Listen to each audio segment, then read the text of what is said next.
Hi hello வணக்கம் and welcome to cricket Indians Tamil channel. இந்த வீடியோவில் நம்ம அதை பற்றி பார்க்க போகிறோம் அப்படின்னா டோட்டலாக நம்மளுடைய எம்ஐயோட லேட்டஸ்டான அப்டேட் தான் பார்க்க போகிறோம். ஃபர்ஸ்ட் அப்டேட் நம்மளுடைய ஹர்திக் பாண்டியாவோட தான்.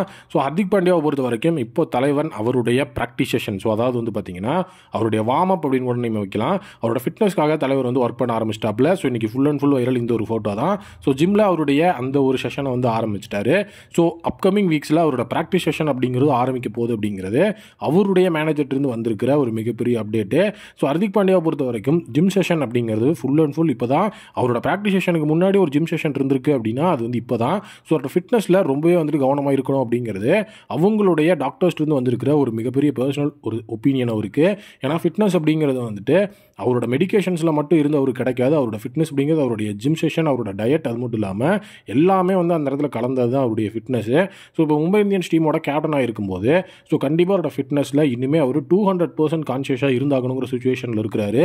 கண்டிப்பாக இப்போது ஜிம் செஷன் ஆரம்பிச்சிருக்கிற நம்மளுடைய ஹர்திக் பாண்டியா கூட விரைவில் தலைவன் அவரோட ப்ராக்டிஸ் செஷனையும் ஆரம்பிச்சு ஃபுல் அண்ட் ஃபுல் ஒரு மிகப்பெரிய ஃபிட்னஸோடு அவர் வந்தால் மட்டும்தான் மும்பைக்கு அட்வான்டேஜ். ஏன்னா ஒரு ஆல்ரவுண்டராக இல்லை அப்படின்னா கண்டிப்பாக மும்பைக்கு அது டிஸ்அட்வான்டேஜ் தான். ஏன்னா பிளேயிங் லெவனோட ஸ்ட்ராட்டஜியை மாத்திரக்கார சுச்சுவேஷன் அவர் ஆல்ரவுண்டராக அவைலபிளாக இல்லைன்னா இருக்கும். இப்போது ஹர்திக் பாண்டியா ஹோப் வந்துருவார் அப்படிங்கிறதோட ஒப்பீனியன். அடுத்தது இப்போ ஒரு ஹாப்பியான நியூஸ் வார் நம்மளுடைய ரோஹித் சர்மா ஃபேன்ஸ். ஐபிஎல்ல அவருக்கு கேப்டன்சி இல்லைன்னு நிறைய பேர் இப்போ ஃபீல் பண்ணிருக்கீங்க. இப்போது ஆப்கானிஸ்தானுக்கு அகேன்ஸ்டாக January 11 India vs Afghanistan series நடக்குது. ஆப்கானிஸ்தான் இப்போ யூஏக்கு அகேன்ஸ்டாக சீரியஸ் விளாண்டுட்டு இருக்காங்க கரண்ட்ல. டீம் இந்தியா டோட்டலாக அவங்களுடைய ஆப்கானிஸ்தானுக்கு எகெயின்ஸ்டான அந்த ஒரு ஸ்குவாடை இன்னும் ஒரு சில தினங்களில் அறிவிக்க போகிறாங்க. ஸ்குவாட் அனௌன்ஸ் ஆன உடனே ஒரு விஷயம் கன்ஃபார்ம் ஆக போகுது.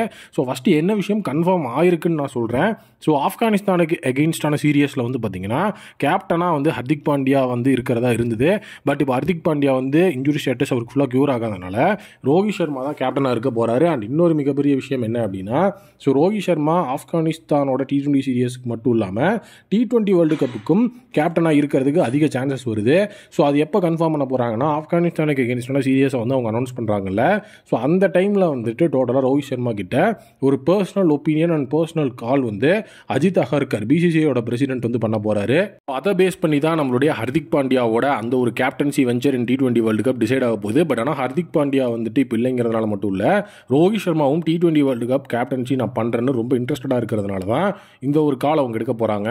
ரோஹித் சர்மா கண்டிப்பாக எந்த ஒரு பேக் ஃபயரும் பண்ணாமல் இருந்து அவர் பேக் அடிக்கல அப்படின்னா கண்டிப்பாக BCCI எந்த ஒரு பாலிடிக்ஸ்லையும் கொண்டு போகாமல் இருந்தாங்கன்னா T20 வேர்ல்டு கப்புக்கு கண்டிப்பாக ஹர்திக் பாண்டியா கேப்டனாக இருக்கிறதுக்கு பாசிபிலிட்டி கம்மியாகி நம்மளுடைய ரோஹித் சர்மாவுக்கு பாசிபிலிட்டி அதிகமாகி அவர் T20 வேர்ல்டு கப்பை கேப்டன்சி பண்ணுறதுக்கு அதிகமான சான்ஸ் இருக்குது. IPL T20 ஃபார்மேட்டில் கிங்காக இருக்கிற நம்மளுடைய ரோஹித் சர்மா கண்டிப்பாக இந்த தடவை T20 வேர்ல்டு கப்பை நம்ம வின் பண்ணி தருவார் அப்படிங்கிற என்னோட ஒப்பீனியன் கேப்டனாக இருந்தால். உங்கள் ஒப்பீனியன் என்ன அப்படிங்கிறத கமெண்ட் செக்ஷனில் கமெண்ட் பண்ணுங்கள்.